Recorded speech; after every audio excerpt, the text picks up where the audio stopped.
அஸ்ஸலாமு அலைக்கும் வரஹ்மத்துல்லாஹி வபரகாத்து. இது ரொம்ப முக்கியமான ஒரு பதிவு கூட. நிறைய பேர் நம்மள்கிட்ட கேட்டிருந்தாங்க,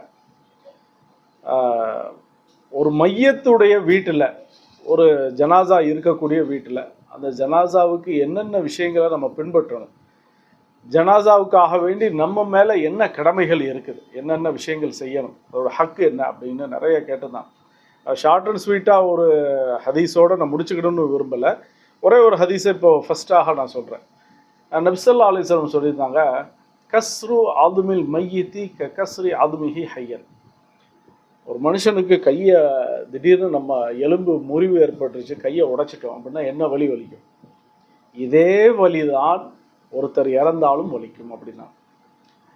உண்மையிலே யோசித்து பார்த்தா இறந்தவருக்கு என்ன வலி வலிக்க போகுது அப்படின்னு தான் நம்ம நினைப்போம். அப்படி இல்லை. இஸ்லாம் சொல்லுது, ஒரு மையத்து இறந்துட்டாரு, அவருக்குள்ள ஹக்கு என்ன அப்படின்னு சொன்னால், உயிருள்ளவருக்கு நம்ம என்னென்ன விஷயங்கள் செஞ்சோமோ அதே தான். இன்றைக்கி நிறைய பேர் இறந்துட்டாங்கன்னு சொல்லி அவர் மேலே மாலை போடுறது, பூ போடுறது, அல்லது அந்த சுந்துவுக்கு கொண்டு போகிறான்ல அந்த பெட்டி, அதுக்கு மேலே மாலை போடுறது, அல்லது கபருக்கு மேலே மாலை போடுறது, அதில் பத்தி வைக்கிறது, அதை பொருத்தி விடுறது, அல்லது அதை செப்பனிடுறது, அந்த மண்ணை போட்டுட்டு நல்லா இது பண்ணுறது, இது எல்லாமே இதில் அடங்கும். நபி ஸல்லல்லாஹு அலைஹி சொன்னாங்க, மையத்துக்கு ஒரு சின்ன ஈ மேலே உட்கார்ந்துருந்தா கூட அதுக்கு வலிக்கும் அப்படின்னா.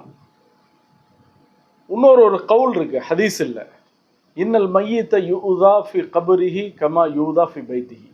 ஒரு மனுஷன் வீட்டில் ஏதாவது தொந்தரவுனால உடம்பு பிரச்சனை ஏற்பட்டுச்சு அல்லது வலி ஏற்படுதோ, இதே மாதிரி தான் ஒரு மனுஷனுக்கு கபர்லையும் வேதனை ஏற்படும் அப்படின்னா.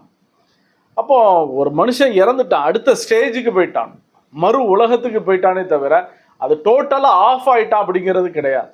ஏன்னா ஆஃப் ஆகிட்டான் அப்படின்னா அடுத்து கியாமத்து நாளில் வரக்கூடாது இல்லை.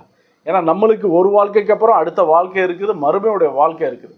மறுமையுடைய வாழ்க்கை, இந்த வாழ்க்கை, ரெண்டுக்கும் நடுவில் ஒரு பர்சக்னு ஒரு வாழ்க்கை. அப்போ அந்த மையத்து அப்படிங்கிறது, ஜனாசாங்கிறது அந்த வாழ்க்கையில் வாழக்கூடிய ஒரு பக்குவம். அப்போ அதனால் நம்ம மையத்துக்கு செய்ய வேண்டிய கடமைகள் நிறைய இருக்குது. இது ஃபஸ்ட்டு ஒரு ஷார்ட்ஸாக நான் போடுறேன். இன்ஷா அல்லாஹ் மிக விரைவிலேயே ஒரு பெரிய வீடியோவாக இன்ஷா அல்லாஹ் கண்டிப்பாக பதிவு செய்வோம். வாஹிரு தவானா அல்ஹம்துலில்லாஹி ரப்பில் ஆலமீன்.